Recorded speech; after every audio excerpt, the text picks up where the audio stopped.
সম্মানিত দর্শক, সবাইকে স্বাগত জানাচ্ছি আপনার মত অনুষ্ঠানের আজকের আয়োজনে। আলোচনার পুরোটা সময় জুড়ে আমি ফেরদৌসী আহমেদ থাকবো, কিন্তু তার আগে জানিয়ে দেই আজকে কি নিয়ে আমরা আলোচনাটা বেগবান করব।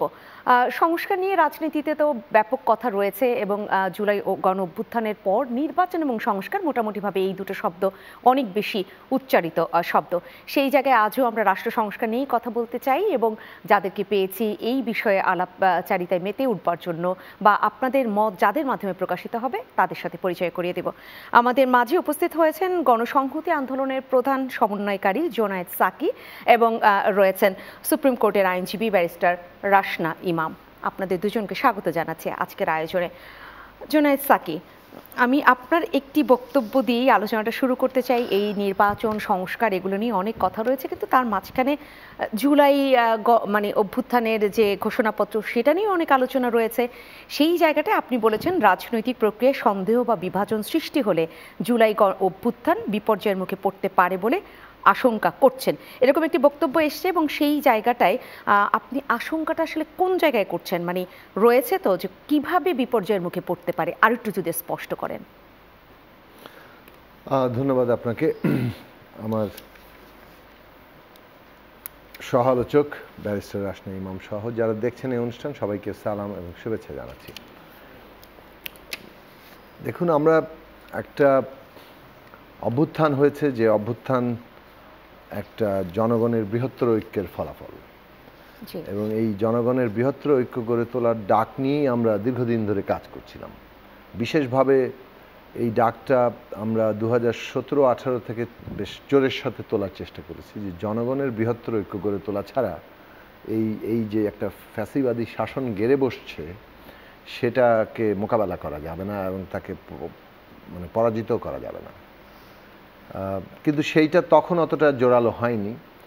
2018 সালের নির্বাচনের পরে এই অ্যাপিলটা সবার মধ্যেই তাগিদটা অনুভূত হয়েছে, যে যেভাবে এইটা শাসনটা জেঁকে বসেছে এটা থেকে বের হওয়া খুব সহজ কাজ নয়। এবং এই ধরনের নির্বাচনে অংশ নিয়ে অনেকটা লড়াই করতে করতে করতে এটাকে বদল ঘটানোর যে চেষ্টা, সেই জায়গাগুলো একেবারেই আর অকার্যকর হয়ে গেছে। এটা প্রকট হয়েছে 2018 নির্বাচনের পরে।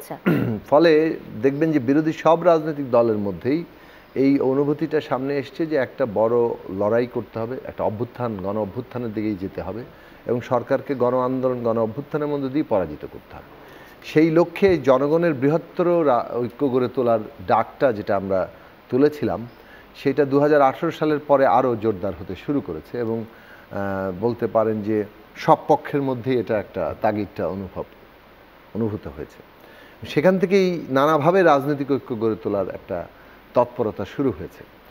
যুগপৎ আন্দোলনের জন্ম ওই প্রক্রিয়ার ভেতর থেকেই, এবং হয়তো অনেকগুলো রাজনৈতিক কারণে, বেশ কিছু পার্থক্যের কারণে সবাই যুগপৎ আন্দোলনে আসতে পারেনি।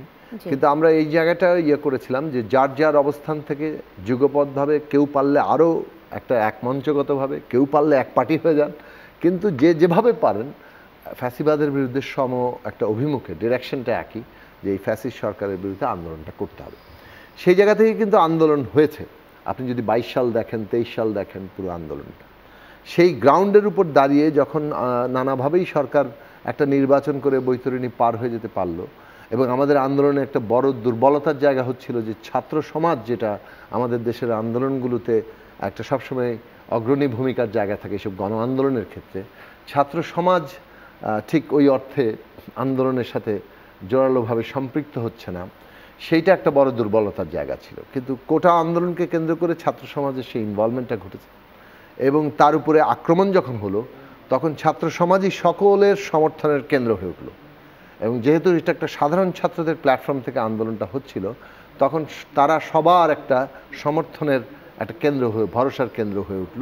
এবং স্বভাবতই এরা ছাত্ররা আমাদের সন্তান, তরুণ, তাজা প্রাণ, মানুষের একটা ভরসার জায়গা ওখানে তৈরি হয়, যে নতুনের মধ্যে নতুন যে সম্ভাবনা, সেইটা মানুষ দেখেছে।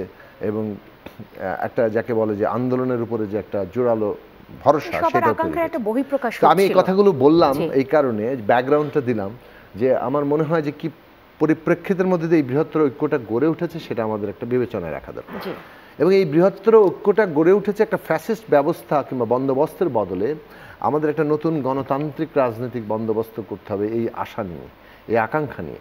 খেয়াল করে দেখেন, ছাত্ররা এক হিসেবে রাজনৈতিক দিক থেকে এই আন্দোলনের মূল যে মর্মবস্তুগুলো সবগুলোকে গ্রহণ করেছে।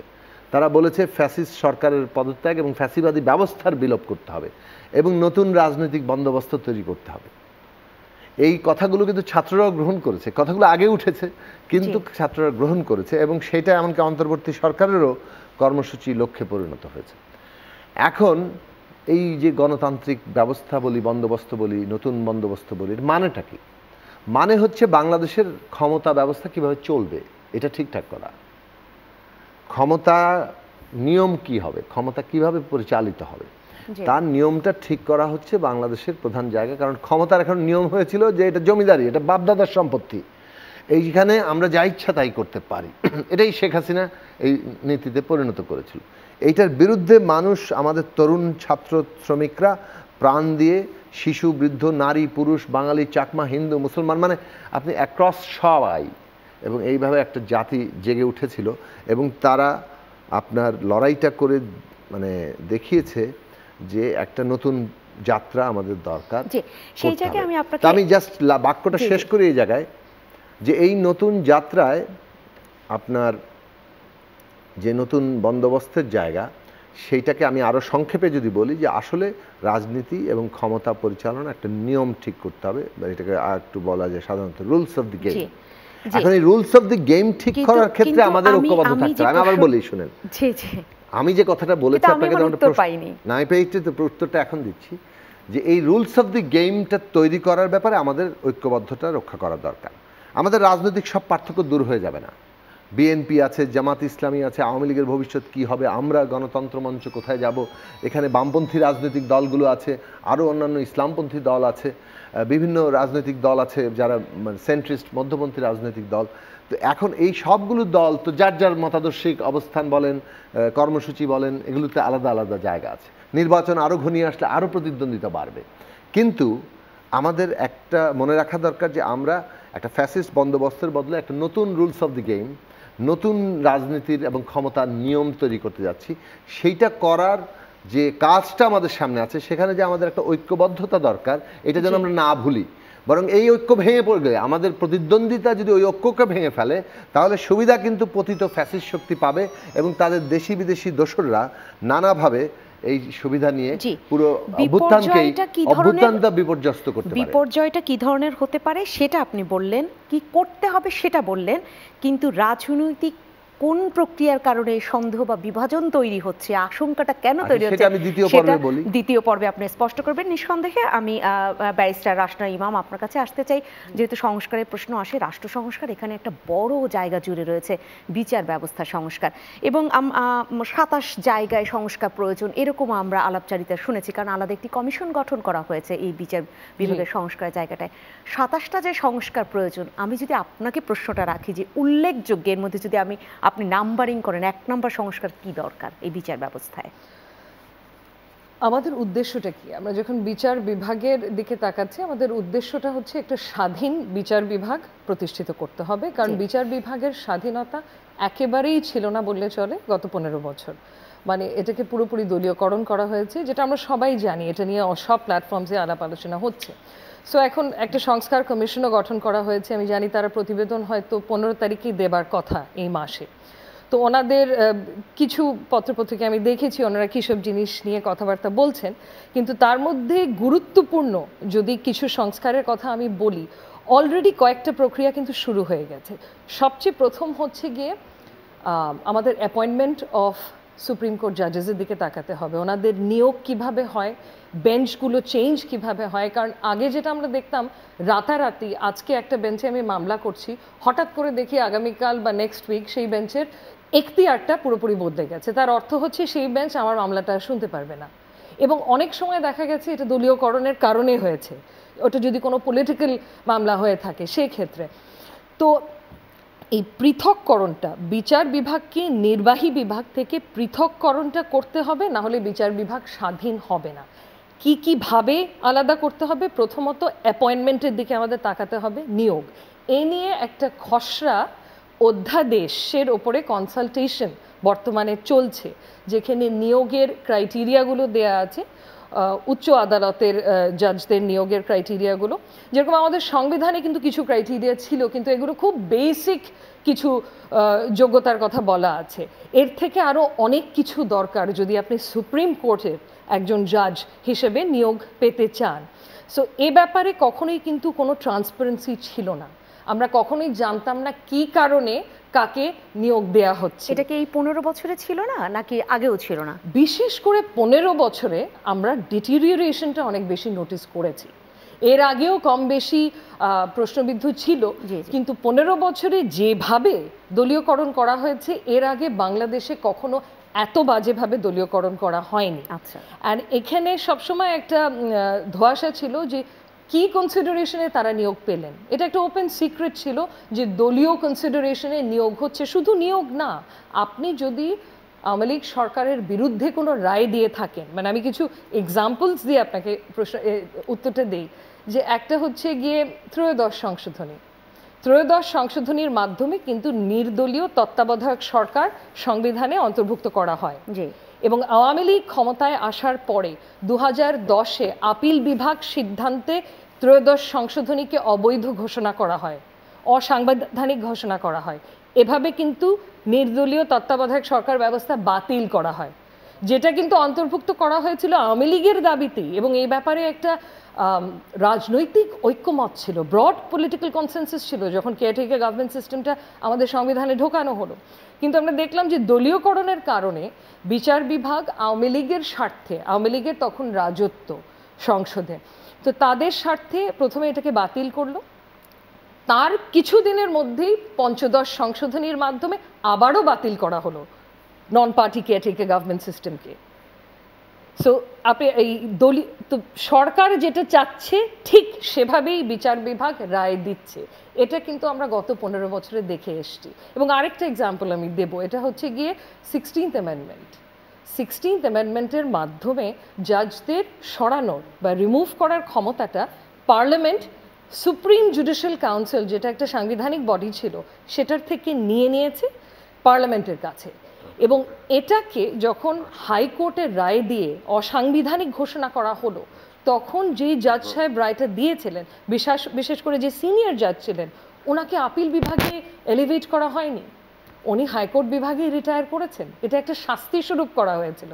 এবং তারপরে যখন আপিল বিভাগে এই জাজমেন্টে গেলেন, আমরা কি হয়েছে তো আমরা সবাই জানি। জাস্টিস সুরেন্দ্র কুমার সিনহা, সাবেক প্রধান বিচারপতি, ওনাকে কিভাবে জোরপূর্বক পদত্যাগ করানো হলো এবং দেশ থেকে বের করা হলো। সো এইসব কারণে আলাদা করাটা অত্যন্ত গুরুত্বপূর্ণ। আমাদের অ্যাপয়েন্টমেন্টের বিষয়ে একটা আইন দরকার ছিল, যেটার খসড়া অলরেডি হয়ে গেছে। হয়তো এটার উপরে আরও কাজ করতে হবে, আরও ইমপ্রুভ করতে হবে, বাট অ্যাপয়েন্টমেন্ট কি বেসিসে হচ্ছে ক্ল্যারিটি দরকার ছিল।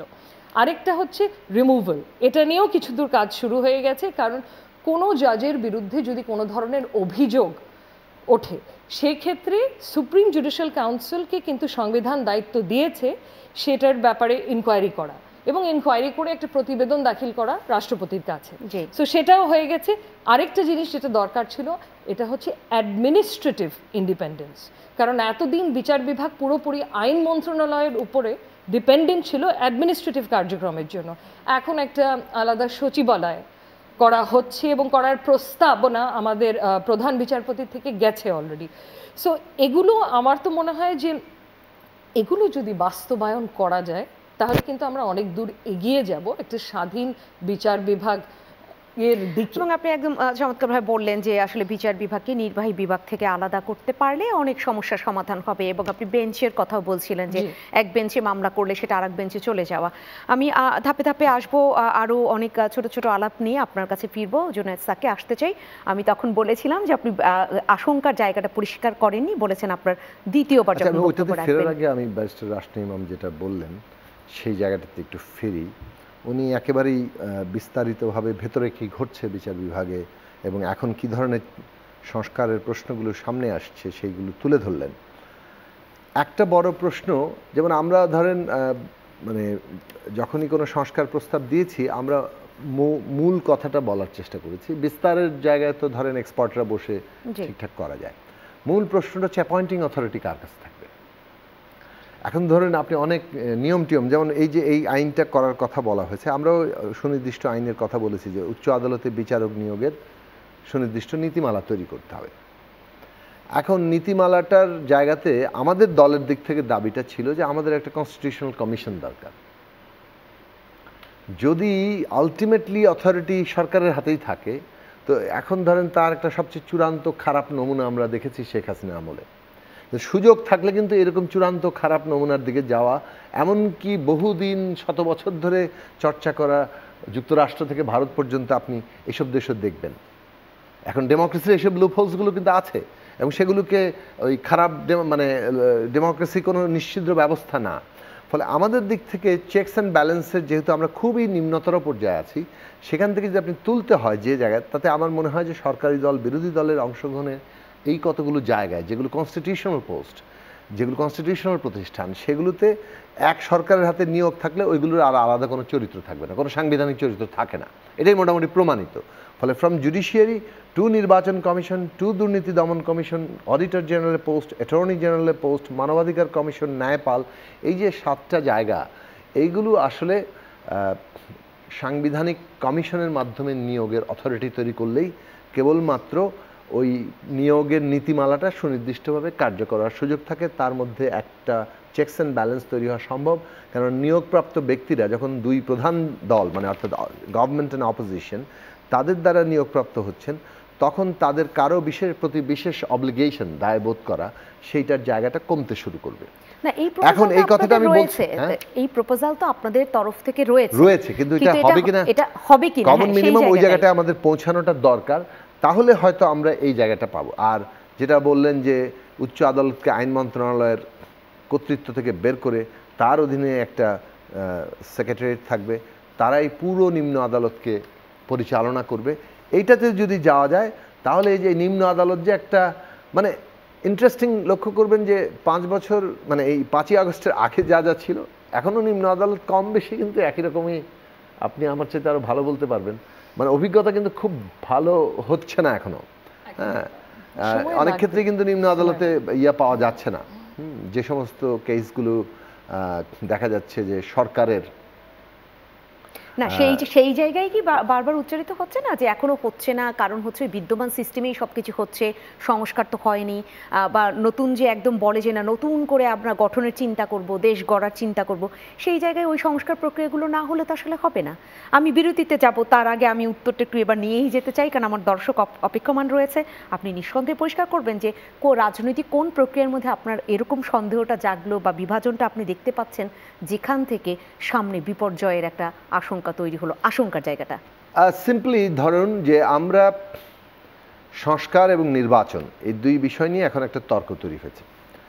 কেউ বলছেন সংস্কার আগে করে নির্বাচনে যাব, আবার কেউ বলছেন যে সংস্কার মানে নির্বাচনই প্রধান ব্যাপার। আমাদের বক্তব্যটা হচ্ছে, দেখুন আমরা 5ই আগস্টের আগে 7ই জানুয়ারির আগে আমরা কিন্তু এই কথাগুলো বলে এসেছি যে আর একটি সুষ্ঠু নির্বাচনও এই ব্যবস্থার অধীনে সম্ভব না। তার মানে একটা সুষ্ঠু নির্বাচন করার জন্য কিন্তু আমার সংস্কার দরকার, 1।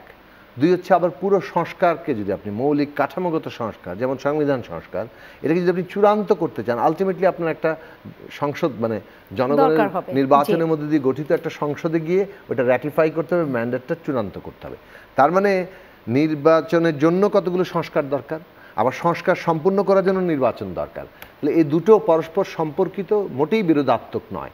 ফলে যারা বিরোধটা মানে করতে চাইছেন অথবা হয়ে যাচ্ছে, সেই বিরোধ যদি ওই যে বললাম যে ঠিক আছে আমরা একটা কাঠামোর মধ্যে বিরোধ করছি, কাঠামোটা হচ্ছে আমরা একটা রুলস অফ দি গেম ঠিক করতে চাই, কিন্তু আমাদের বিরোধ যদি আমাদের এই কাঠামোটা ভেঙে ফেলে দিয়ে বিরোধ ওই জায়গায় চলে যায়, তাহলে কিন্তু এই যে রুলস অফ দি গেম তৈরি করার যে অভিন্ন লক্ষ্যটা, সেইটা ক্ষতিগ্রস্ত হবে, এবং তখন এই বিপর্যয় এই ফাঁক দিয়ে ঢুকবে, এই ফাঁক দিয়ে বিপর্যয়টা ঢুকবে। নির্বাচনের জায়গাটাও অনেকে আবার বলছেন যে সরকার নির্বাচন আগে না গণপরিষদ নির্বাচন আগে, গণপরিষদ নির্বাচন করা যেতে পারে, এরকম আলাপটি এবং আমি এটা নিয়ে আলোচনা করব।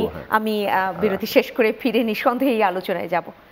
সম্মানিত দর্শক, আপনার মতো অনুষ্ঠানে একটা ছোট্ট বিরতি নিচ্ছি, ফিরবো শীঘ্রই, সাথে থাকবেন।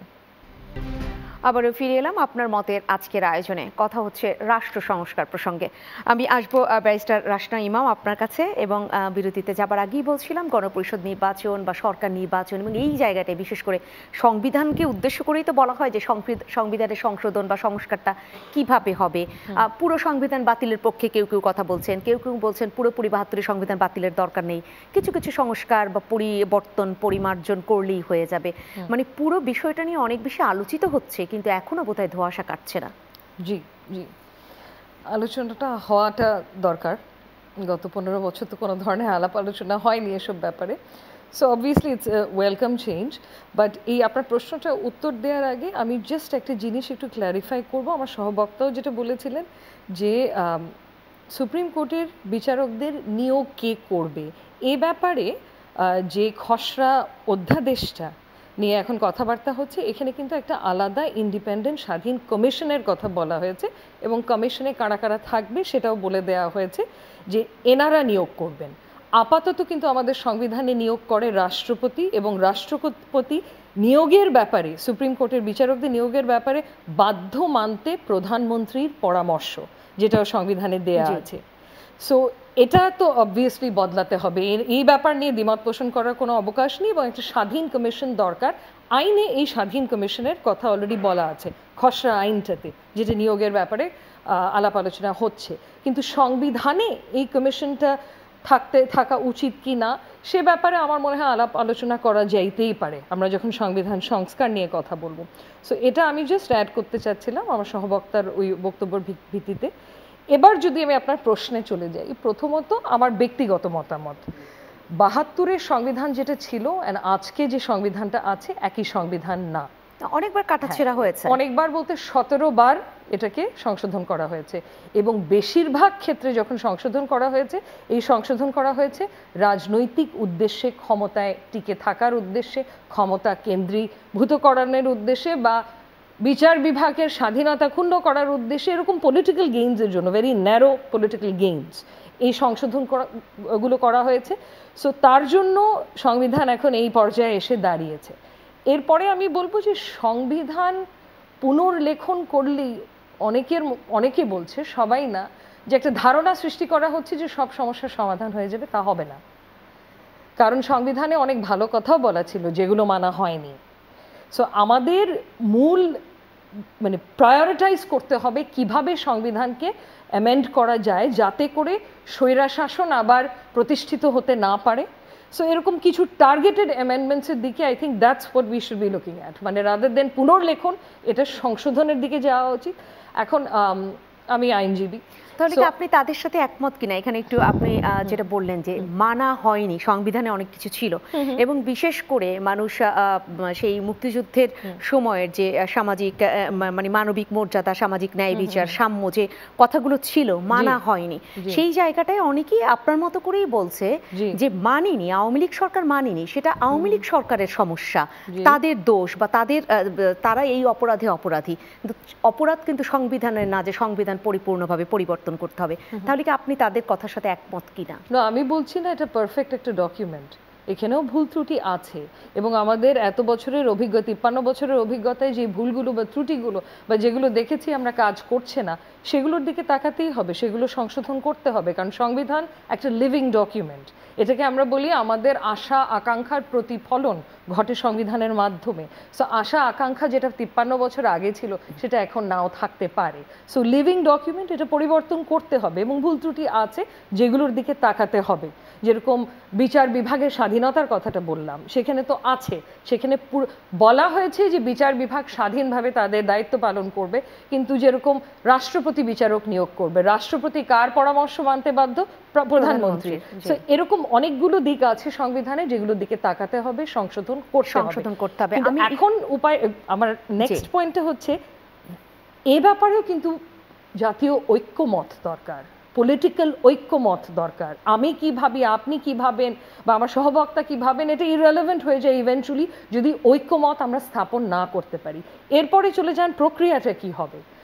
আইনের ছাত্রী হিসেবে আমাদের জানা মতে কনস্টিটিউয়েন্ট অ্যাসেম্বলি একটা প্রক্রিয়া যেটার মাধ্যমে পুনর্লিখন করে অ্যাডপ্ট করা যায় সংবিধান। আরেকটা হচ্ছে নির্বাচিত পার্লামেন্ট 2/3 মেজরিটির মাধ্যমে, যেটা আমাদের সংবিধানে অনুচ্ছেদ 142-এ আছে, সংশোধন করা যায় সংবিধান 2/3 মেজরিটির মাধ্যমে। তার জন্য নির্বাচিত সরকার দরকার হবে। কনস্টিটিউয়েন্ট অ্যাসেম্বলির জন্য আমাদের নির্বাচিত সরকার দরকার হবে না, কনস্টিটিউয়েন্ট অ্যাসেম্বলি একটা ইলেক্টেড বডি, সো তার জন্য নির্বাচন দরকার হবে। আরেকটা অনেকে সাজেস্ট করছে, যেটা হচ্ছে কনস্টিটিউশনাল ল জুরিস্ট, সেটা হচ্ছে যে টেকনোক্র্যাটরা সংবিধানের সংশোধন বা পুনর্লেখন যে ব্যাপারেই ইভেন্চুয়ালি গিয়ে ঐক্যমত স্থাপন করা যায়, একটা খসড়া তৈরি করবে এবং তারপরে গণভোটের মাধ্যমে সেটাকে ভ্যালিড মানে রাটিফাই করা হবে। সো এরকম কয়েকটা ওয়ে আছে সংবিধানটা করার। সেই জায়গায় তো ঐক্যমতেরই দরকার, যেটা জুনায়েদ সাকিব বললেন, না হলে হবে কি করে, নিঃসন্দেহে দরকার। আমি একটু সংবিধানের যে 70 অনুচ্ছেদ এটা নিয়েও আপনার কাছে ফিরবো, তার আগে জুনায়েদ সাকিবকে শুনে আসি। আপনি তো বলছিলেন গণ এবং বিরতিতে যাবার আগে যে এটা নিয়ে আপনি কথা বলতে চান, গণপরিষদ নির্বাচন, সরকার নির্বাচন, আলাদা আলাদাভাবে এত জোর দেয়া কেন হচ্ছে? ধন্যবাদ আপনাকে। একটু লম্বা পরিসরে আলোচনা করতে বলে ভালো হতো, সংক্ষেপে বলি। 72 সালের সংবিধানের প্রধান সমস্যার জায়গা অনেকগুলো। তার মধ্যে প্রধানটা যদি আমি বলি, সেটা হচ্ছে যে সংবিধানটা হয়েছে, যেটা মানুষকে সবচেয়ে বেশি এফেক্ট করে, সেটা হচ্ছে যে ক্ষমতাটা যেভাবে পরিচালনা করার বিধান ওখানে আছে, তাতে সমস্ত ক্ষমতা একজন ব্যক্তির হাতে কেন্দ্রীভূত, যিনি প্রধানমন্ত্রী। তার কোনো জবাবদিহিতার জায়গা নেই। ফলে মানুষের অন্যান্য অধিকারের কথা যা বলা হয়েছে, সেটা এক হাতে অধিকারের কথা বলে আরেক হাতে কেড়ে নেওয়ার সব ব্যবস্থা আছে। কারণ প্রধানমন্ত্রী জবাবদিহিতার অধীন কেবল তাই না, প্রায় সংবিধানের ঊর্ধ্বে, মানে উনি স্বয়ম্ভূ, উনি বসে আছেন, বাকি সবাই তার অধীনস্থ। এমপিরা তার অধীনস্থ, তার বিরোধিতা করলে তার মেম্বারশিপই থাকবে না। তারপরে ধরেন পুরো পাওয়ারের সমস্ত খুঁটি প্রধানমন্ত্রীর অধীনস্থ প্র্যাকটিক্যালি। তো এইরকম পাওয়ার আসলে পৃথিবীর কোনো সংবিধানে কোনো সরকার প্রধানের নাই। মার্কিন যুক্তরাষ্ট্রের সরকার প্রধান এত শক্তিশালী না কনস্টিটিউশনালি। বাংলাদেশের প্রধানমন্ত্রী যে এখন পর্যন্ত যে পরিমাণে ক্ষমতা উপভোগ করেন, ফলে সেইটাকে ব্যবহার করে পুরো যন্ত্রটাকে পকেটের মধ্যে ঢুকিয়ে ফেলা, সবাই ওই যে এরকম চট্টাপ্পড় মেরে চিফ জাস্টিসকেও পাঠিয়ে দেওয়া যায়, কিংবা মানে আমি লিটারেলি কথাটা কোট আনকোট বলছি, মানে তাকে অপমান করা হয়েছে কোনো না কোনো ফর্মে। আমি জানি না সেটা কিভাবে করা হয়েছে, বাট ফিজিক্যাল অ্যাসল্টের কথা আমরা শুনেছি। সেই জন্য বলছিলাম যে এইভাবে যে তাকে অপমান করে দেশ ত্যাগ করানো যায়, তার মানে তার চেয়ারে লাথি মারাটা মানেটা কি? আপনি চিফ জাস্টিসের চেয়ারে লাথি মেরে দিলেন, মানে ওই ব্যক্তি সুরেন্দ্র সিনহা তো ইম্পর্টেন্ট ব্যাপার না। যখন আমাদের সেনাপ্রধান জেনারেল আজিজ দুর্নীতির দায়ে অভিযুক্ত হন, তখন সেনাবাহিনীও কিন্তু মানে তার কারণে একটা ইয়ের মধ্যে পড়ে, প্রশ্নের মুখে পড়ে। ফলে ওই ব্যবস্থাগুলো নেয়ার জায়গাটা আমাদের হচ্ছে না। একদিকে আমরা প্রতিষ্ঠান রক্ষা করতে পারছি না, একদিকে করাপশন এমন জায়গায় যাচ্ছে কোনো প্রতিষ্ঠানের মর্যাদা থাকছে না। তো এইরকম বিষয়ে বাংলাদেশে হয়েছে। সো আমরা মূলত মনে করি যে 72 সালের ক্ষমতা কাঠামো তো বদলাতেই হবে, মানে ওইটাই তো আসল কথা। তারপরে ধরুন আরও অনেকগুলো প্রশ্ন তোলা যায় যে 1971 সালের 10ই এপ্রিল যে ঘোষণা দেওয়া হয়েছিল, আমাদের রাষ্ট্রের লক্ষ্য হচ্ছে সাম্য, মানবিক মর্যাদা, সামাজিক ন্যায় বিচার প্রতিষ্ঠা করা নাগরিকদের জন্য। এটা পরিষ্কার ঘোষিত লক্ষ্য, এবং সেই লক্ষ্যের ভিত্তিতেই যুদ্ধের মধ্যে একটা ইউনিটি হচ্ছে, ন্যাশনাল ইউনিটি যাই হয়েছে, সেটা কিন্তু ওই লক্ষ্যের ওই কনস্টিটিউশনের ভিত্তিতে, ওইটাই কনস্টিটিউশন হিসেবে, ওইটাকে প্রোক্লামেশন বলে, যেটা আইনগত ইয়েটা হচ্ছে যে সে একটা রাষ্ট্রপত্তন করলো। এখন আপনি ওইটাকে যে বদলে ফেললেন, ওইটার কোনো সংযোজনই নেই কনস্টিটিউশনে 72-এ, এক অ্যাপেন্ডিক্সও নাই। তারপরে এই 15 সংশোধনী ওটাকে অ্যাপেন্ডিক্স বানানো হয়েছে। আর ওইখানে যে ঘোষণাটা আপনি বদলে ফেললেন, 4 মূলনীতি তৈরি করলেন, সেটার জন্য তো আপনি নতুন করে জনগণের কাছে যান নাই। ফলে আপনি ফান্ডামেন্টাল জায়গা বদলাতে পারেন কিনা, আপনি যে ঘোষণা দিয়েছেন যুদ্ধের মধ্যে, সেটা বদলাতে হলে আপনাকে পিপলের কনসেন্ট নিতে হবে, কারণ ওইটাই পিপলের অভিপ্রায়।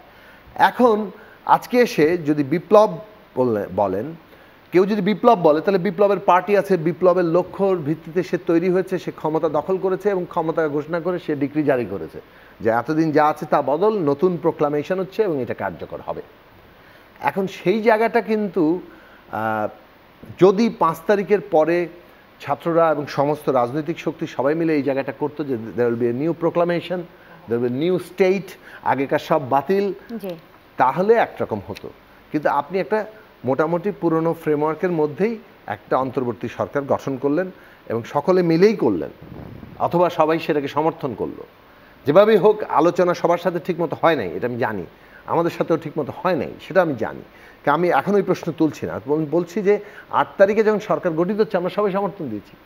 কাজেই সেই জায়গা থেকে যদি বলি তাহলে এখন কিন্তু একটা সমস্যা তৈরি হয়েছে যে এখন আর কোনো একটা পক্ষ কেবল বলতে পারে না যে আমরাই একমাত্র অভ্যুত্থানের পক্ষ, বাকি অল আর stakeholders, all have become কি বলে স্টেক হোল্ডার্স।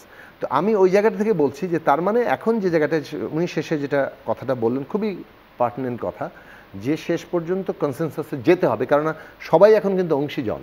এই অংশীজনদের একটা ঐক্যমত্য ছাড়া আমরা এগোবো কীভাবে? তাহলে তো আমাদের মধ্যে বড় ধরনের সংঘাত সৃষ্টি হতে পারে। আমি ওইটাকে আশঙ্কা হিসেবে দেখি। আর আমি মনে করি সেখানে পদ্ধতিটা হবে আমাদের কনসেনসাস ডেভেলপ করা, ন্যূনতম জাতীয় ঐক্যমত্য তৈরি করা, যাতে করে আমরা এই বিষয়গুলোতে যেতে পারি। এখন শেষ করি আমি জানি যে বোরিং হয়ে যাচ্ছে একতরফা কথা বলা। না আমি আপনাকে চেঞ্জ করতে চাচ্ছি না, আপনাকে শুনতে চাচ্ছি, কিন্তু আমি একটু জুলাই ঘোষণাপত্রের জায়গাটা একটু এই সাথে যুক্ত করে শুনতে চাচ্ছি। আমি তাহলে দেখা যাচ্ছে যে কেউ আমরা যেমন আমাদের দাবি ছিল, আমরা সারা জীবন রাজনীতি করেছি, মানে একটা অভ্যুত্থান হবে, বিপ্লব হবে এবং একটা পরিবর্তন ঘটবে, সেই পরিবর্তনের মধ্যে দিয়ে নতুন সংবিধান সভার নির্বাচন হবে, নতুন কনস্টিটিউয়েন্ট অ্যাসেম্বলি তৈরি হবে। এখন আমি এখনও মনে করি যে একটা গণপরিষদের নির্বাচনই হওয়া উচিত, আগামী নির্বাচন। কিন্তু আমি চাইলে এটা হবে না, এটা হচ্ছে আমার একই সাথে দলগুলো তো চাচ্ছে না, সেটা আমি বলছি যে আমরা যেটা চাই সেটা আমরা চাইলেই এটা বাস্তবায়ন যোগ্যতা নিয়ে আমাদের মনে হয় যে আমরা চেষ্টা করব জনগণকে ঐক্যবদ্ধ করার, আমরা চেষ্টা করব অপর রাজনৈতিক দলগুলোকে বলার যে ভাই এটা কনস্টিটিউয়েন্ট অ্যাসেম্বলি হওয়া দরকার, কিন্তু আমরা আবার কমন মিনিমামেই থাকতে চেষ্টা করব, কারণ আমরা যা বলবো তাই হবে। এটা শক্তি ভারসাম্য এখন পর্যন্ত পরিষ্কার করে বলে না। তো আমরা যেটা মনে করি যে আমাদের যার যার দাবি রেজ করা দরকার। হ্যাঁ, ছাত্ররা আমি সেদিন দেখলাম তারা ওখান থেকে 31 তারিখে বলেছে যে এটা কনস্টিটিউয়েন্ট অ্যাসেম্বলি হওয়া দরকার। 5 তারিখের পরেও আমি বহু জায়গায় বলেছি যে এটা একটা আগামী নির্বাচন গণপরিষদের নির্বাচন হওয়া উচিত। এখন ধরুন নিদেন পক্ষে যদি ঐক্যটা এর জায়গায় আসে যে এটা একটা রিফর্ম অ্যাসেম্বলি হবে, গণপরিষদ কনস্টিটিউয়েন্ট অ্যাসেম্বলি যদি নাও বলেন, আপনি রিফর্ম অ্যাসেম্বলি বলেন, কারণ কনস্টিটিউয়েন্ট অ্যাসেম্বলি বললে অনেকে ভাবছেন তাহলে পুরনো সংবিধানটা বাতিল করে দিতে হবে। এইটা অনেকের মধ্যে মানে এখনও গ্রহণযোগ্যতা পায়নি, যার ফলে কিন্তু রিফর্ম অ্যাসেম্বলি দুটো জিনিস আছে। একটা হচ্ছে পুরনো সংবিধানটা বাতিল হচ্ছে না, কিন্তু এর সিগনিফিক্যান্ট চেঞ্জের কনসেন্ট মানে সম্মতি নিচ্ছেন আপনি জনগণের কাছ থেকে, ম্যান্ডেট নিচ্ছেন। এবং তাতে যে সুবিধা, উনি আইনজীবী আমার থেকে ভালো বলেন, অ্যামেন্ডমেন্ট করলে সুপ্রিম কোর্ট ইন্টারভেন করতে পারবে, এটা ঠিক হলো কি না হলো, আগের সংবিধানের সাথে এটা সঙ্গতিপূর্ণ হলো কি না, সেটা না হলে সে আবার ওটা বন্ধ করে দিতে পারে, মানে বাতিল করে দিতে পারে। কিন্তু যখন আপনি রিফর্ম অ্যাসেম্বলি বলবেন, তার মানে আপনি কি রিফর্ম করতে যাচ্ছেন তার ব্যাপারে তো আগেই আলোচনা হবে। সেই আলোচনাগুলো হচ্ছে ন্যূনতম সাংবিধানিক সংস্কার কি হবে, তার ব্যাপারে সকল রাজনৈতিক দল, শিক্ষার্থী, আমাদের অংশীজন সবাই মিলে একটা কমন মিনিমাম তৈরি হচ্ছে। সেইটা আইনি বাধ্যবাধকতা তৈরি করা দরকার যে আগামী নির্বাচন রিফর্ম অ্যাসেম্বলি, এবং সেই রিফর্ম অ্যাসেম্বলিতে এইটা মানে প্রথম 6 মাসেই এই সংবিধান সংস্কারটা হবে। এবং সেই ক্ষেত্রে তখন যেহেতু এটা জনগণের ম্যান্ডেট প্রাপ্ত, সেটা সুপ্রিম কোর্টের কাছে ওই জিনিসকে তারাও তখনও ইন্টারভেন করতে পারে, কিন্তু ওই কনস্টিটিউশন যেটা রিফর্ম অ্যাসেম্বলি তৈরি করে দিল তার অধীনেই সঙ্গতি অসঙ্গতি তাদের খুঁজতে হবে। যেভাবে তারা একটা কোর্ট, একটা কনস্টিটিউয়েন্ট অ্যাসেম্বলি যেভাবে একটা সংবিধান তৈরি করে দেয়, সেই সংবিধানের অভিভাবকত্ব করে সুপ্রিম কোর্ট, ঠিক রিফর্ম অ্যাসেম্বলি যে সংবিধান তৈরি করে দিবে সেটারই অভিভাবকত্ব করবে সুপ্রিম কোর্ট, কারণ এটা জনগণের প্রতি ম্যান্ডেট প্রাপ্ত, জনগণের অভিপ্রায় প্রকাশ। আমি শেষ করি। তাহলে এখন এই রিফর্ম অ্যাসেম্বলির জায়গাতে আমাদের ঐক্যমত্যের জায়গায় মিনিমাম হওয়া দরকার, না হলে ভবিষ্যতে যে পরিবর্তনগুলো আমরা চাচ্ছি ওইটা সাবজেক্ট টু সুপ্রিম কোর্ট থেকে যেতে পারে, ইন্টারভেনশন থেকে যেতে পারে। এখন এই জায়গা থেকে একটা রিফর্ম অ্যাসেম্বলির দাবি আমাদের মিনিমাম কমন কনসেনসাস হতে পারে, আমরা সেই লক্ষ্যে কাজ করব। আমরা দেশের বিদ্বৎ সমাজ, দেশের রাজনৈতিক দল, শিক্ষার্থী, সকল অংশীজনকে ঐক্যবদ্ধ করার চেষ্টা করব।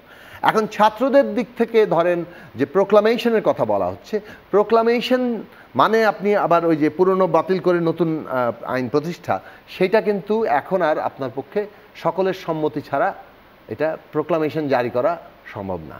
আপনি জুলাইয়ের ডেক্লারেশন যদি বলেন, মানে ডেক্লারেশন প্রোক্লামেশনের মধ্যে একটা সমস্যা হচ্ছে কি, দুটো প্রায় কাছাকাছি অর্থ অনেক সময় ধরে। মানে যুক্তরাষ্ট্রের ইয়ার ক্ষেত্রে ডেক্লারেশন অফ সিভিল রাইটস এটা আছে, কিন্তু বাংলাদেশের ক্ষেত্রে দুটারও আবার বাংলা করে ঘোষণাপত্রই, কিন্তু আমি প্রোক্লামেশনের আইনগত জায়গা দেখছি। আর জুলাইয়ের যদি বলেন, জুলাইয়ের রাজনৈতিক প্রস্তাব, জুলাইয়ের ঘোষণা, মানে জুলাই কি ধরনের আকাঙ্ক্ষা তৈরি করলো, ভবিষ্যৎ বাংলাদেশের কি ডিরেকশন জুলাই দিতে চায়, সেইটার একটা সন্নিবেশিত করা, সেটা করা সম্ভব সব দল মিলে। এখন যেটা সরকার উদ্যোগ নিয়েছে আমার মনে হয় সেটা হবে, কিন্তু ওইটাকে আপনি যদি বলেন ওইটাই আইন, বাকি পুরনো আইন সব বাতিল, সেটা কিন্তু কনসেনসাস ছাড়া আপনি এখন এটা করতে পারবেন না। এটা হচ্ছে আমাদের পদ্ধতিগত দিক থেকে বলা। ফলে আকাঙ্ক্ষার সাথে একমত হলেও এটা পদ্ধতিগত দিক থেকে কনসেনসাস ছাড়া এটা সম্ভব না। এই হচ্ছে আমাদের পজিশন। এখন যেটা আমি বলবো যে আবারও যদি মনে করেন যে আপনি কনস্টিটিউশন প্রশ্নে আমাদের যে ঐক্যমত্য, সেটা ঐক্যমত্যের জায়গা তৈরি হওয়া দরকার।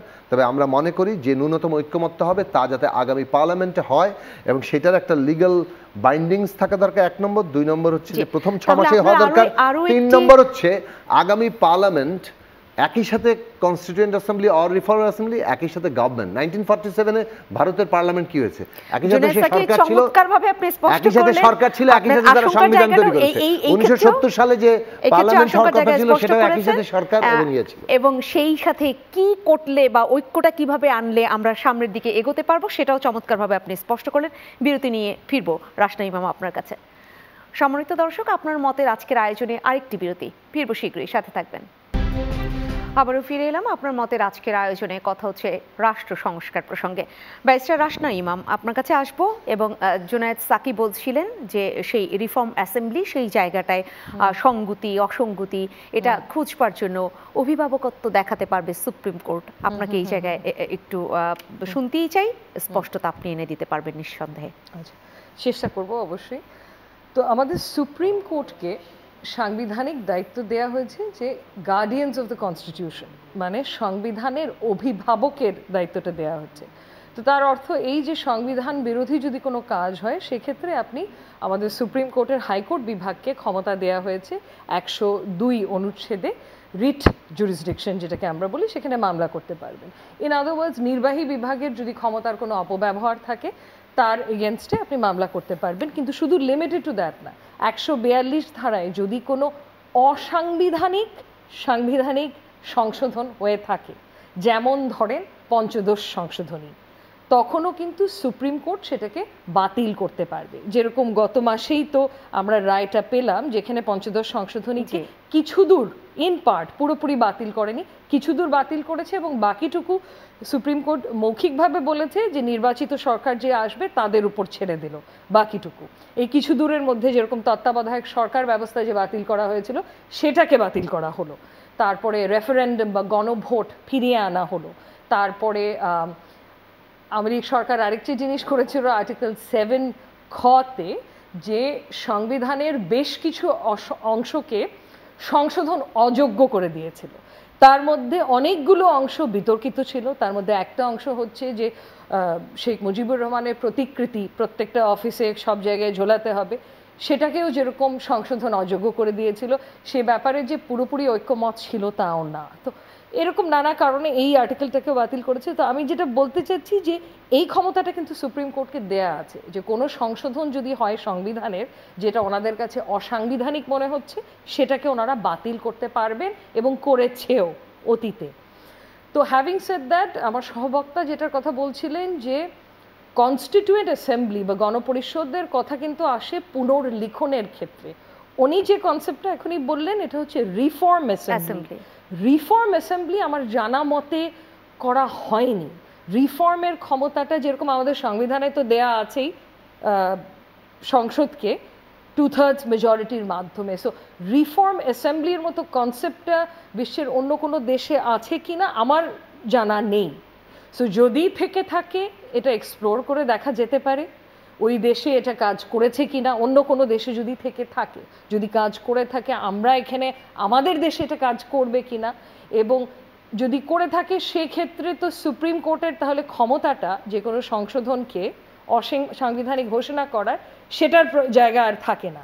মানে ওনার তো মূল উদ্দেশ্যটা ওটাই যে সংবিধানটা যাতে সুপ্রিম কোর্ট যদি দলীয়করণও হয়ে যায় কোনো কারণে ফিউচারে গিয়ে সেই ক্ষেত্রে যাতে এটাকে বাতিল না করতে পারে এই সংশোধনগুলো, তাই একটা রিফর্ম অ্যাসেম্বলির মাধ্যমে করতে পারবো কিনা, কিন্তু আমার জানা মতো অন্য কোনো দেশে আমার নলেজে নেই, থাকতেই পারে। ধন্যবাদ, আপনি এই জায়গাটা স্পষ্ট করলেন। এবং আমি আগে বলেছিলাম 70 অনুচ্ছেদ নিয়ে কথা বলবো। আমার মনে হচ্ছে এখন আর আলাদাভাবে সেটা বলবার দরকার নেই, কারণ সব জায়গাটাই যদি সেটা ভাবা হয় তাহলে কোনটা ভালো বা কোনটা বাতিল করতে হবে বা কোনটা নতুন করে ভাবতে হবে সেগুলো নিঃসন্দেহে ভাবা হবে। একটু যদি বলি, এটা কিন্তু গুরুত্বপূর্ণ, কারণ নতুন যে সংবিধান আসছে সেখানে যদি 70-এর মতো একটা অনুচ্ছেদ ঢুকিয়ে দেয় তাহলে তো একটা প্রবলেম। জুনায়েদ সাকিও বললেন মোটামুটি একটা কনসেনসাস আই থিংক আছে যে 70 আমরা এটাকে বলি অ্যান্টি ডিফেকশন ল, যে পার্লামেন্ট বা সংসদকে যদি আমরা ক্ষমতায়ন করতে চাই এরকম একটা অনুচ্ছেদ থাকতে পারে না, যেহেতু এই প্রসঙ্গ চলেই আসলো তাহলে একটু এখানে তো রাজনৈতিক দলগুলোই চায় না যে পার্লামেন্টে তারা যখন থাকবে বা তারা নির্বাচিত হলে যদি সেখানে মেজরিটি থাকে সেক্ষেত্রে তাদের একজন সদস্য যদি কোনো ধরনের একটা কিছু ওরকম হয় যে না এটা অগণতান্ত্রিক কোনো সিদ্ধান্ত, কিন্তু তারপরও তাদের মানে দলের কেউ এর বিরুদ্ধে যেতে পারবে না, এটাকে আসলে রাজনৈতিক দলগুলোই চায় কিনা? দেখুন, আমাদের দিক থেকে তো আমরা 70 অনুচ্ছেদ বাতিল চাই। মানে আমি মনে করি যে এইটা ডেমোক্রেটিক মানে যে প্র্যাকটিস সেগুলোর সাথে সঙ্গতিপূর্ণ নয়। এখন ধরুন এইটার প্রয়োগ কোথায় হয়েছে? মূলত সাবকন্টিনেন্টে এবং মূলত ব্রিটিশ কলোনিয়াল যুগে এটা চালু করা হয়েছে। মানে আমরা ঠিক যথেষ্ট না আর কি। হর্স ট্রেডিংটা ব্রিটেনে হয়েছে এই যে 50-60-এর দশক পর্যন্ত, এবং গত শতাব্দীর 50-60-এর দশকে ব্রিটেনে হর্স ট্রেডিং হয়েছে। তো হর্স ট্রেডিং হওয়ার কারণে যদি আপনার ওরা এরকম 70 অনুচ্ছেদ বানিয়ে রাখতো তাহলে এই ইনস্টিটিউশনাল ডেভেলপমেন্ট ইংল্যান্ডে কিংবা আমেরিকাতে হতো না। এখন ঠিক আছে, বাংলাদেশে হর্স ট্রেডিং হবে, সেই কারণে একেবারে প্রেসিডেন্সিয়াল অর্ডারে 72 সালের মার্চ মাসে প্রেসিডেন্সিয়াল অর্ডারে আগে 70 অনুচ্ছেদ জারি করা হয়েছে। তারপরে কনস্টিটিউয়েন্ট মানে গণপরিষদে কিন্তু কোনো কেউ ভোট দিতে পারে নাই, কারণ আগেই প্রেসিডেন্সিয়াল অর্ডার দিয়ে জারি করা হয়েছে যে গণপরিষদে কেউ তাদের নিজস্ব ভোট দিতে পারবে না, যা কিছু তাদের মতামত সেটা দলীয় ফোরামে দিতে হবে। মানে ভোট দিতে হলে দলীয় ফোরামে সে দিতে পারবে, নট ইন দি পার্লামেন্ট। এখন গণপরিষদে যদি আপনি হাত পা বেঁধে দেন তাহলে সেই গণপরিষদের কনস্টিটিউশন তো আসলে ওই যা মানে নেতা চেয়েছেন সেই অনুযায়ী হয়েছে। এখন জিনিসটা হচ্ছে আমরা যেটা বলছি যে ঠিক আছে, বাংলাদেশের বাস্তবতা আমরা যদি এক ধাপও আগাই, আমরা দুটো জায়গা বলেছি যে একটা হচ্ছে সরকার গঠন, মানে এই যে সরকার গঠনই তো হর্স ট্রেডিং হয়, সরকার গঠনে আস্থা ভোট এবং বাজেট পাস, এই দুটো বিষয় বাদ দিয়ে বাকি ইস্যুতে এমপিরা স্বাধীনভাবে ভোট দিতে পারবেন। এইটুকু সংস্কারের জায়গা 70 অনুচ্ছেদের করতে হবে, না হলে দলের ভেতরে গণতন্ত্রের চর্চার কোনো বাধ্যবাধকতা রাষ্ট্রের দিক থেকে যে বাধ্যবাধকতা তৈরি করা যায় সেটা তৈরি হবে না। আপনি নসিহত করতে থাকবেন দলে গণতন্ত্র নাই, এরা আবার দেশে গণতন্ত্র দিবে কি? তো দলে গণতন্ত্র নাই, আমি আপনার দলের গণতন্ত্র ঠিক করে দিতে পারবো? ওটা আপনাকেই ঠিক করতে হবে। রাষ্ট্র কিভাবে দলের গণতন্ত্রে প্রভাব বিস্তার করতে পারে এই 70 অনুচ্ছেদকে যদি সংস্কার করা হয় তাহলেই কেবল হয়। রাষ্ট্র যখন ওই ধরনের সাংবিধানিক প্রতিষ্ঠানের সাংবিধানিক কমিশন মাধ্যমে নিয়োগের জায়গাটা, তখন সে প্রেশারাইজ সিচুয়েশনটা এমন জায়গায় যায় যে আপনি ডেমোক্রেসি চর্চা না করে আপনার দল রাখতে পারবেন না।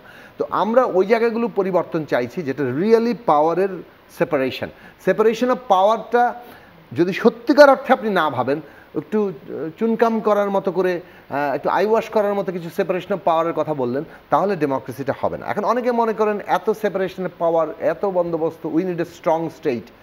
আচ্ছা শুনেন, স্ট্রং স্টেট তাহলে তো আইডিয়াটা হচ্ছে মানে ওই রকমই আর কি, রাশিয়া, নর্থ কোরিয়া কিংবা বাংলাদেশের শেখ হাসিনা, এই সমস্ত আইডিয়াতে আপনি যেতে পারেন স্ট্রং স্টেট। আমি মনে করি গণতান্ত্রিক স্টেটই সবচেয়ে স্ট্রং স্টেট। কেন জানেন? যত বেশি ডেমোক্রেসির জায়গাটা থাকবে তত ওই ডেমোক্রেটিক সিস্টেমের সবাই নিজেকে অংশীদার মনে করবে। সে মনে করবে যে আমি তো এই ব্যবস্থার মধ্যে জনগণকে জয় করে আমি একদিন ক্ষমতায় যেতে পারি, তাহলে এই ব্যবস্থার মধ্যে আমার যতই বিরোধ থাকুক এই ব্যবস্থার আমি অংশীদার। শোনেন, এটা ফলাফল কি হয়? ফলাফল হয় যে আপনার সাথে আমার পার্থক্য সত্ত্বেও আমরা তিনজন প্রবল বিরোধী, কিন্তু আমরা তিনজন একই সিস্টেমের অংশীদার। আমরা মনে করি এই সিস্টেমের মধ্যে থেকে আমরা পিপলকে জয় করে ক্ষমতায় যেতে পারি। তার ফলে আমরা এই সিস্টেমের অভিন্ন অংশীদার হিসাবে আমাদের মধ্যে একটা ঐক্য থাকে। যখন অপর রাষ্ট্রের সাথে আমার সম্পর্ক আসে তখন আমি এক জায়গায় দাঁড়ায় যাই। এই যে জাতীয় সার্বভৌমত্বের প্রশ্নে, জাতীয় স্বার্থের প্রশ্নে এক হওয়া, এটা কেমনে হয়? কারণ যদি অভ্যন্তরীণ পলিটিক্যাল শর্তটা সৃষ্টি হয়, এটা সৃষ্টি না করলে কোনোদিন একটা দেশ ঐক্যবদ্ধ থাকবে না, তার মধ্যে বিভাজন থাকবে, তার ফলে সিরিয়া হবে, তার ফলে আপনার অন্যান্য মিডল ইস্টের দিকে তাকান, বাংলাদেশের পরিস্থিতিটাও ওই জায়গায়। ব্যারিস্টার রাশনা ইমামকে শুনতে চাই, সেক্ষেত্রে তাহলে 70 অনুচ্ছেদ যে এটা যদি বাতিল হয়, যেহেতু এই আলোচনাটা আমি ভাবলাম যে মোটা দাগেই বোধহয় হয়ে গেছে, কিন্তু আলাদা করে যেহেতু আপনারাও করতে চাচ্ছেন, যদি বাতিল হয় এবং জুনায়েদ সাকি যে চমৎকারভাবে বললেন যে তাহলে সেই এক ডেমোক্রেসি প্র্যাকটিসটাও বাড়বে, অন্য দেশের ব্যাপারে আমরা একত্রিত হতে পারবো, মনে হয় যে তাহলে আমাদের এইটা সত্যিকার অর্থেই অনেক বেশি বাড়বে, যেটা আমরা বিভিন্ন সময় এর একটা ঘাটতি বলি, অভাব অনুভূত হয়েছে বা আমরা অনুভব করেছি। না, এটা তো অত্যন্ত গুরুত্বপূর্ণ, যেটা আমি আগেও বললাম যে পার্লামেন্টকে যদি ক্ষমতায়ন করতে হয় সংসদকে, এবং যেটা আমার সহবক্তাও বললেন যে পার্টির ভিতরে অভ্যন্তরীণ গণতন্ত্র যদি প্রতিষ্ঠিত করতে হয়, সেক্ষেত্রে এটাকে সরাতে হবে বা সংশোধন করতে হবে, যে বেশিরভাগ দুটো এক্সেপশন ছাড়া বাকি সব ক্ষেত্রে স্বাধীনভাবে তারা ভোট দিতে পারবে পার্লামেন্টে। সো এটা করতেই হবে, এ ব্যাপারে আমার মনে হয় না দ্বিমত পোষণ করার কোনো অবকাশ আছে। কিন্তু হ্যাভিং সেড দ্যাট, মানে একটা দুটো রিফর্ম দিয়ে তো আর সব সমস্যার সমাধান হবে না। সো আমাদের অনেক কিছু দিকে তাকাতে হবে, তার মধ্যে এটা হচ্ছে ওয়ান অফ দেম। যেরকম আমি বিচার বিভাগের স্বাধীনতা বললাম, এই পার্লামেন্ট ক্ষমতায়নের ক্ষেত্রে বা পার্টির অভ্যন্তরীণ ডেমোক্রেসির ক্ষেত্রে হচ্ছে এই অনুচ্ছেদ 70। সো আরও অনেক কিছুর দিকেই তাকাতে হবে, কারণ আমাদের উদ্দেশ্যটা কি, যে এই ক্ষমতার যে কেন্দ্রীভূতকরণ যেটা আমরা দেখেছি, যেটা আমাদের সংশোধনের আর্টিকেল 55-এ আছে, যে প্রাইম মিনিস্টারের উপর সকল নির্বাহী ক্ষমতার একদম কেন্দ্রীভূতকরণ হয়েছে, এটার তো অ্যামেন্ডমেন্ট দরকারি। এবং শুধু অ্যামেন্ডমেন্ট না, এই অপব্যবহার, একটা নির্বাহী বিভাগের প্রধান হিসেবে প্রাইম মিনিস্টার যে অপব্যবহারটা করছে, বা নির্বাহী বিভাগ যদি তাদের ক্ষমতার অপব্যবহার করে, এটা তো অনেকভাবে চেক দেওয়ার ব্যবস্থা করা যায়। তার মধ্যে একটা তো হচ্ছে বিচার বিভাগের মাধ্যমে, আরেকটা হচ্ছে আর্টিকেল 70 সরিয়ে। সো সবগুলোই দিকেই তাকাতে হবে, শুধু একটা কোনো সমস্যার সমাধান হবে না, সবগুলোই আসলে তাকাতে হবে। আমরা তো গাছের যদি বলি, গোড়া নিয়ে অনেকক্ষণ কথা বললাম, একদম বেসিক জায়গাটায়। আমি এখন যদি একেবারে আগার দিকে গিয়ে, বা সাধারণ মানুষ যে ঝামেলাগুলো প্রতিনিয়ত এখনো পোহাচ্ছে বা ছোট ছোট প্রশ্ন উঠছে, সেখান থেকে ছোট্ট একটা বিষয় আপনার কাছে একটু জেনে নিতে চাই, যেটা আজকে আমি যখন গণমাধ্যমের দিকে চোখ রাখছিলাম, দেখলাম একটা এসেছে যে বিভিন্ন সময় যে হামলা হয়, তারপরে যে মামলা হয়, সেই মামলা আবার হালকা হয়ে যায়। তাহলে হামলা, মামলা, হালকা, এই জায়গাটায় বলা হচ্ছে যে এই 2024-এর গণ অভ্যুত্থানের সময় নানান তো মামলা হয়েছে ওই পরবর্তী সময়ে, এই হত্যাকাণ্ড বা নানান ধ্বংসযজ্ঞের ব্যাপারে। সেখানে একটি মামলা করা হয়েছে ঠাকুরগাঁও সদর থানায় গত বুধবার রাতে। সেই মামলাটা বিএনপির পক্ষ থেকে করা হয়েছে, এবং বিএনপির নেতা কর্মীকে মারধর, দলীয় কার্যালয়ে অগ্নিসংযোগ। আমি একটু ছোট্ট করেই শুনবো, যেহেতু একেবারেই শেষ। সেই জায়গায় আসামি তো অজ্ঞাতনামা অনেক করা হয়, কিন্তু 7 বছর আগে মারা গেছে এরকমও জুড়ে দেয়া হয়। এই মামলাগুলো আসলে কাদের পরামর্শে করা হয়? কোনো আইনজীবী কি পরামর্শ দেন না? আমি ছোট্ট করেই শুনতে চাই, যেহেতু সময় হাতে কম। আচ্ছা, প্রথমত হচ্ছে গত 15 বছর ধরে পুলিশের দলীয়করণ হয়েছে, করাপশন পুলিশের মধ্যে গেছে, এবং মেধার ভিত্তিতে কোনো ধরনের প্রমোশন, ট্রান্সফার কিছু আমরা দেখিনি। এবং এই 15 বছর ধরে যে এন্ট্রেন্সড কিছু ম্যাল প্র্যাকটিসেস ছিল, সেটা কিন্তু এখনও কন্টিনিউ করছে, এবং এটারই একটা প্রতিফলন আমরা দেখছি এই যে ঢালাওভাবে মার্ডার কেসেস। মানে এটা আমার আইনজীবী হিসেবে আমার জন্য এটা অত্যন্ত দুঃখজনক, কারণ গণ অভ্যুত্থানের মতো একটা ঘটনা ঘটেছে যেখানে কিন্তু এভিডেন্সের কোনো ঘাটতি নেই। প্রত্যেকজনের হাতে আমাদের মোবাইল ডিভাইসেস আছে, হাজার হাজার লাখ লাখ ভিডিও আছে, ফুটেজেস আছে, সবকিছু আছে। এত এভিডেন্স থাকা সত্ত্বেও এখন পর্যন্ত এটা সংগ্রহ করা সমস্যা রয়ে গেছে, সেখান থেকে এটা হচ্ছে। আমার কাছে শেষ করতে হবে, ভিত্তিতে একটা যুক্তিসঙ্গত মামলাটা দায়ের করতে হবে। গণহারে মার্ডারের মামলা দিলে তো কেউই ন্যায় বিচার পাবে না ইন দ্য প্রসেস। সেক্ষেত্রেও ন্যায় বিচার আসলে নিশ্চিত করা অনেক বেশি দুরূহ হয়ে যাবে। আজকে আমি এখানেই শেষ করছি। নিঃসন্দেহে আপনাদেরকে নিয়ে আবারও হয়তো কোনো একটি প্রসঙ্গে আমরা বসবো, এবং আমাদের সাধারণ দর্শকদের মতের প্রতিফলন আপনাদের আলোচনার মধ্যে থেকেই করবো। অসংখ্য ধন্যবাদ জানাচ্ছি জুনায়েদ সাকি আপনাকে, এবং সেই সাথে ব্যারিস্টার রাশনা ইমাম, আপনাকে অসংখ্য ধন্যবাদ। ধন্যবাদ আপনাকে আমাদেরকে ডাকার জন্য। ধন্যবাদ। সম্মানিত দর্শক, আপনাদেরকে অসংখ্য ধন্যবাদ আমাদের সাথে এতক্ষণ থাকবার জন্য, এবং যে আলোচনা এতক্ষণ এই আপনার মতের এই টেবিলে হলো, সেটা কিন্তু আপনাদেরই মত বা আপনাদেরই মতের প্রতিফলন। আমরা অন্য কোনো প্রসঙ্গে আবারও ফিরবো আপনার মত অনুষ্ঠানে। সেটা দেখার জন্য চোখ রাখুন চ্যানেল 9-এর পর্দায়।